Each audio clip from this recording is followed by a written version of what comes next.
I'd like to pick up on a discussion that we started in our most recent newsletter and that we're continuing to get some interesting questions about.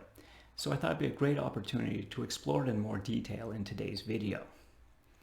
And that discussion started with a simple question. What's happening at Mercedes-Benz? So if you weren't aware, Motive releases a newsletter every 2 weeks where we explore recent dynamics in the intentional shopping market space. We also like to look back over the last few weeks of search activity on the Motive data platform and try to learn more about the brands Motive users are interested in. Now, when we look back over the past 4 weeks, one brand stood out as receiving far more interest, far more attention from Motive users than you would expect within that distribution of search activity. And that brand was Mercedes-Benz, which triggered the original question of what's happening at Mercedes-Benz? Why are so many people all of a sudden interested in learning more about the impacts of this brand? So when we looked into it, we realized the beginning of our reporting period coincided with an announcement of Mercedes-Benz launching their all-new, all-electric EQS sports sedan, built on an entirely new electric platform and architecture. Now, the electric vehicle markets have long anticipated this vehicle, and it's already being framed as a direct competitor with Tesla and Porsche. So the announcement of this new low-impact vehicle drove a lot of people to Motive to try to learn more about the impacts of the brand behind this vehicle.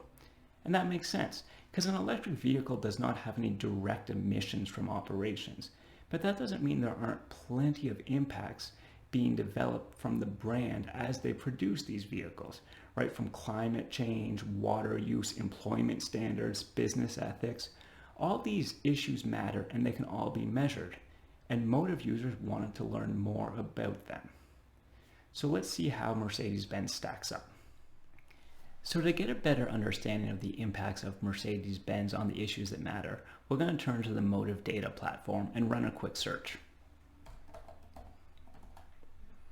Here they are, and I'm just going to pull this down. So when I look at this data, the first thing I like to focus on is the total real score, which over here for Mercedes-Benz is a +5. Now the real score is an average of all the data across all the issues that we're measuring. And it can go from -100 to +100. It truly is a reflection of the degree of responsibility a brand has for its impact on the issues that matter. A higher positive score means this brand is aware of its impact and is actively trying to minimize them.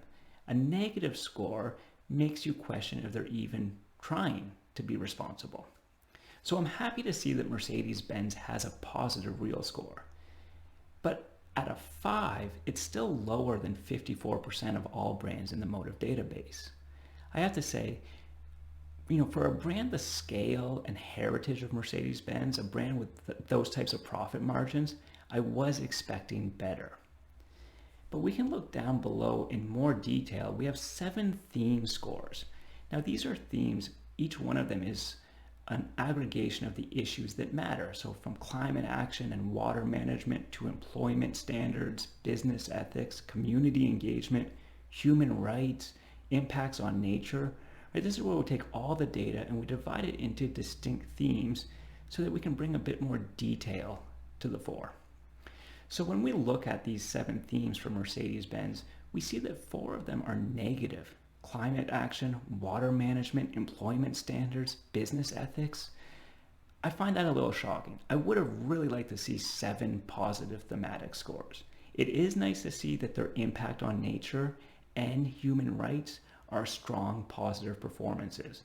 I really would like to see that degree of responsibility executed across all of these themes. So having seen the Motive Real Score data for Mercedes-Benz, I'm really curious how it compares to Tesla and Porsche.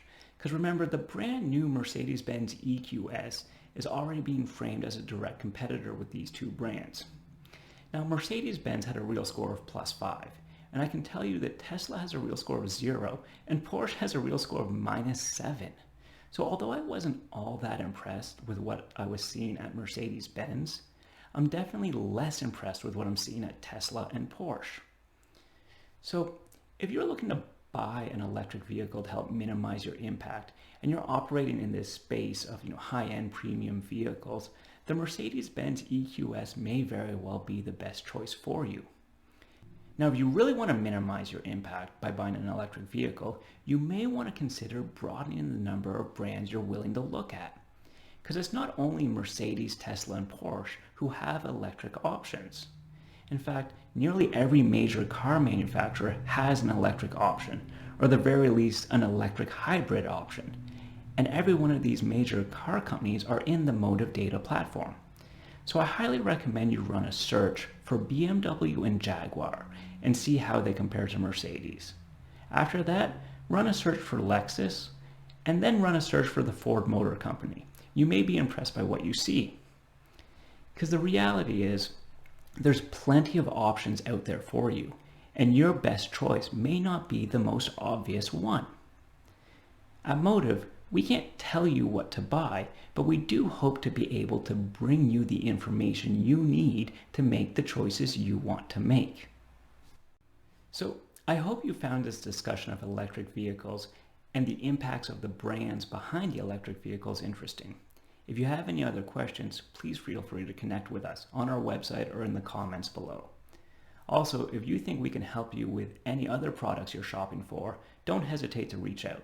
We're here to help. Thank you.